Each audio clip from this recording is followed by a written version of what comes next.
Tula lang daw? Hindi. Ito yung huling mensahe ng isang taong handang mamatay para sa bayan. Mi Ultimo Adios ni Rizal. Hi, ako si James Macho de la Torre at ito ang aking final presentation para sa aming subject na Rizal. Ano nga ba ang Mi Ultimo Adios?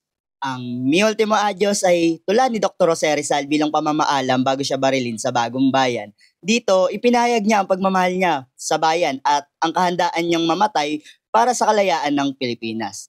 Hiling niya na huwag siyang kalimutan ng mga kababayan niya at naway maging inspirasyon ang kanyang sakripisyo para ipagpatuloy ang laban para sa kalayaan. Trivia muna tayo. Walang title dati ang Mi Ultimo Adios. Hindi mismo si Rizal ang naglagay ng title na Mi Ultimo Adios. Ang mismong pamagat ay inisip lang ng kanyang kaibigan na si Mariano Ponce matapos matagpuan ng tula. Kaya tara, suriin natin ang Mi Ultimo Adios sa 7 stanza. First stanza. Adios, patria adorada, region del sol querida, perla del mar de oriente, nuestro perdido Eden. A darte voy alegre la triste mustia vida, y fuera más brillante, más fresca, más florida. También por ti la diera por tu bien.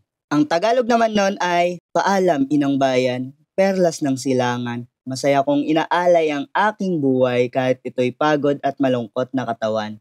Kung ito'y mas maganda o mas masiglaman, ihahandog ko pa rin sa iyong kapakanan. Second stanza naman tayo. En campos de batalla luchando con delirio. Otros te dan sus vidas sin dudas ni pesar. El sitio nada importa, cipres, laurel o lirio. Cadalso o campo abierto, combate o cruel martirio. Lo mismo es si lo piden la patria y el hogar. Ang Tagalog naman nun, sa larangan ng digmaan, marami ang nag-alay ng buhay. Walang pag-aalinlangan o pagsisisi, hindi mahalaga kung saan ka namamatay.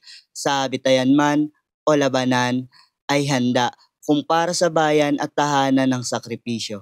Third stanza naman tayo. Yo muero cuando vio que el cielo se colora.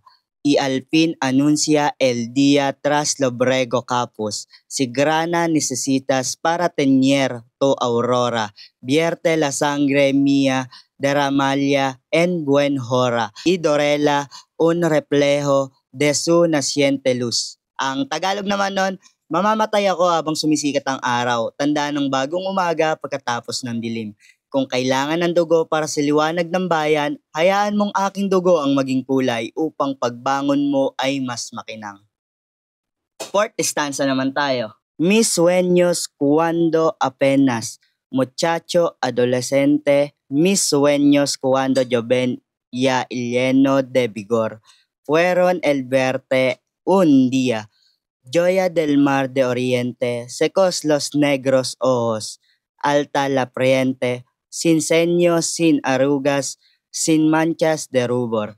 Ang Tagalog naman nun, ang mga pangarap ko noong kabataan ay makita kang malaya, inang bayan.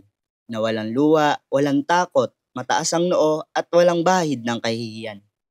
Fifth stanza naman tayo. Sueño converte un día, joya del mar de oriente, bañada un tus mares de oro, libres de esclavitud, sin lagrimas ni penas, sin dolor ni agonia, sin cadenas que arresten la inocencia y virtud.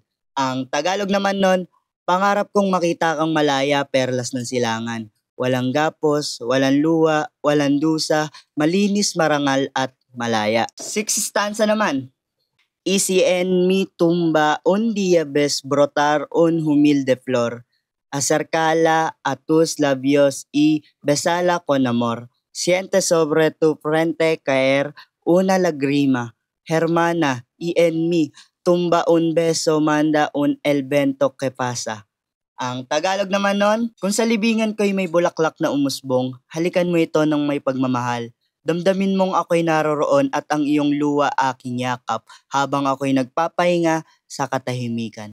For the closing stanza naman, pumunta na tayo sa 7th stanza. Adios, padres y hermanos, trozos del alma mía, amigos de la infancia en el perdido hogar. Dad gracias fue descanso del fatigoso día. Adios, dulce extranjera, mi amiga, mi alegra. Adios, queridos seres, morir es condensar. Ang Tagalog naman nito ay paalam mga magulang, kapatid at kaibigan. Kasama sa aking kaluluwa't alaala. Salamat at ako'y makakapagpahinga na. Paalam, aking minamahal, aking ligaya, sapagkat ang kamatayan ay kapahingahan. At doon natatapos ang 7th stanza ng Mi Ultimo Adios. Sana mas naintindihan nyo at yun lang. Salamat!